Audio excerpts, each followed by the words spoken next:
আমরা আজকে পড়ব হলো প্রেজেন্ট পারফেক্ট, পাস্ট পারফেক্ট এবং ফিউচার পারফেক্ট। আমরা সচরাচর যেটা বলে থাকি সেটা হলো আমরা একই সেন্টেন্স দিয়ে কিন্তু আমরা দুই তিনটা টেন্সকে আমরা মিল করে থাকি। তো এক্সপার্ট অফ দিস আমরা সেকেন্ড আমরা সেম একটা সেন্টেন্স আমরা এখানে লিখেছি এবং ওইটাকে আমরা তিনটা টেন্সে হচ্ছে আমরা ট্রান্সফর্ম করি। কেমন? So let's go to the board please. Okay, তো that is perfect tense at a glance. So the very first one is present perfect. So আমরা জানি যে present perfect tense এর structure হচ্ছে subject plus have or has and then V3 form of the main verb. V3 form means past participle form, isn't it? Okay, then হচ্ছে object. Yeah. The second one past perfect. Once again আমরা জানি যে past perfect এর স্ট্রাকচারটা হচ্ছে with subject plus had, এরপর হচ্ছে V3 form of the main verb once again and then object. And the last one future perfect. Once again we have subject, then হচ্ছে will have and then once again V3 form of the main verb and then object. আমরা একটা জিনিস মানে খুব ভালোভাবে notice করি, সেটা হচ্ছে আমাদের এখানে পরিবর্তনটা শুধুমাত্র আমাদের এই যে এখানে ফার্স্ট সেন্টেন্সে ছিল হলো হ্যাভ, দেন সেকেন্ড সেন্টেন্সে হচ্ছে হ্যাড আর থার্ড সেন্টেন্সে হলো উইল হ্যাভ। আদার আমাদের অন্যান্য যে ইনফরমেশনটা রিমেইন দ্য সেম। সো এখানে আমাদেরকে যে জিনিসটা খুব বেশি খেয়াল করতে হবে সেটা হচ্ছে আমাদেরকে এই যে পরিবর্তনটা এটা আমাদেরকে জানতে হবে। প্রেজেন্ট পারফেক্ট হচ্ছে সাবজেক্টের পরে have or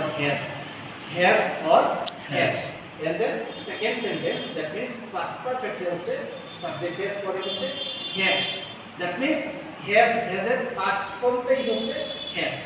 Is it clear? Please. Yes sir. Ji. Okay, then last sentence future perfect, that is once again subject plus will have and then V3 form. আমরা এখানে জিনিসটা মেনশন করেছি যে আমরা জানি যে একটা ভার্বের একটা রেগুলার ভার্বের কিন্তু তিনটা form, that is V1 form, base form, then V2 form, past form and past participle V3 form. আমরা এই যে ওয়ান এই যে past participle ফর্মটা এখানে ইউজ করেছি। once again আমরা একটু রিভিউ করি প্লিজ যে প্রেজেন্ট পারফেক্ট টেন্সের স্ট্রাকচারটা হচ্ছে subject plus have or has and then V3 form of the main verb and then object or extension.